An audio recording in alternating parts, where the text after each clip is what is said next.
जी हमारे साथ एक टूरिस्ट यहाँ पर मौजूद हैं जो कि लाहौर से ये आए हैं यहाँ पर आज़ाद कश्मीर में। आई थिंक रात को शारदा में इन्होंने स्टे किया था और अभी ये हाइकिंग करते हुए अनकेल आए हैं ऊपर। हम इनसे बात करेंगे, इनसे पूछेंगे कि यहाँ पर इनका सफ़र कैसा रहा, ये इलाका इनको कैसा लगा और जो हाइकिंग इन्होंने की है काफ़ी मुश्किल हाइकिंग थी ये, और आया कि ये आसानी से यहाँ तक पहुँचे या फिर किसी मुश्किलात का सामना आपको रहा। ये फर्स्ट टाइम ट्रैवल कर रही हूँ, वो भी अकेले लाहौर से, और जिनके साथ ट्रैवल कर रही हूँ तो काफ़ी अच्छा रहा इनके साथ एक्सपीरियंस। और ये जगह बहुत ही खूबसूरत है और मैं सभी को रिकमेंड करूँगी यहाँ पर आए।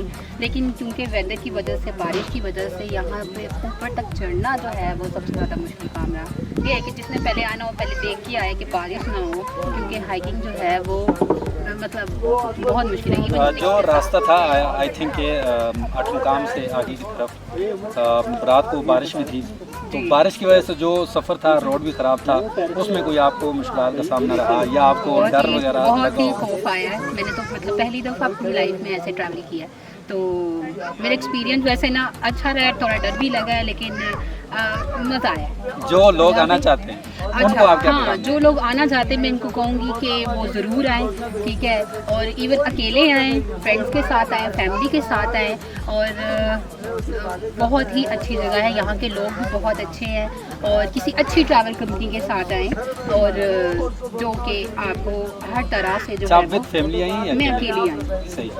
बाज़ औक़ात ऐसे लगता है कि जो फीमेल होती हैं उनको घर से इजाज़त जो है वो थोड़ा मुश्किल से मिलती है। आया कि आपको इजाज़त जो है घर वालों की तरफ से वो आसानी से मिलती है या फिर कोई मिन्नतें तरले करनी पड़ी है? मिन्नतें करनी पड़ी हैं, लेकिन एक बात है, अगर आपकी फैमिली थोड़ी सपोर्टिव है और जो लेके जा रहे हैं, ठीक है, तो मैंने इनके साथ एक दफ़ा पहले भी वनडे जो है वो टूर किया, वो भी अकेले ही किया था, तो मेरा काफ़ी एक्सपीरियंस अच्छा रहा। तो इसलिए मैंने अब की दफ़ा सोचा कि मैं जो है वो 3 डे के लिए जाऊँगी। अच्छा, आप कौन कौन से पॉइंट जो हैं वो आपने विजिट किए हैं?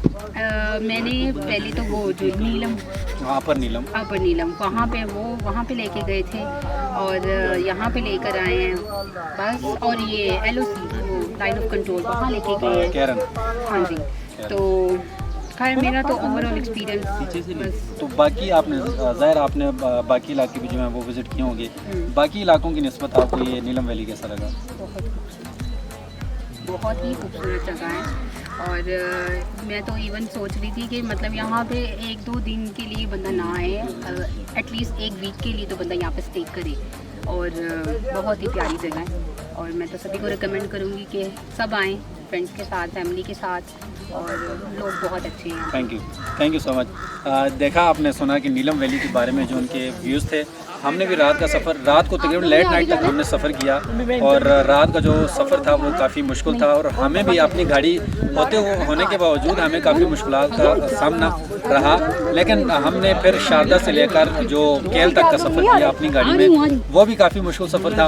और चेयर लिफ्ट से होते हुए हम ऊपर केल की तरफ जो हाइकिंग की, उसमें भी काफ़ी मुश्किलात का सामना रहा। और बारिश होने की वजह से जो इलाका जो था वो ज़्यादा स्लिपरी हो गया। अब यहाँ से आगे का जो रास्ता है वो भी इंतहाई ख़तरनाक है, लेकिन अब इस चीज़ का बताना मुश्किल है कि आया कि आगे बारिश है या नहीं। अगर बारिश हुई तो फिर हमारे लिए भी मज़ीद मुश्किलात का सामना हो सकता है, लेकिन अगर बारिश ना हुई तो फिर हम आसानी से जो आगे का जो रास्ता है ताऊ बर्ड की तरफ वो आसानी से हम वो तय कर लेंगे।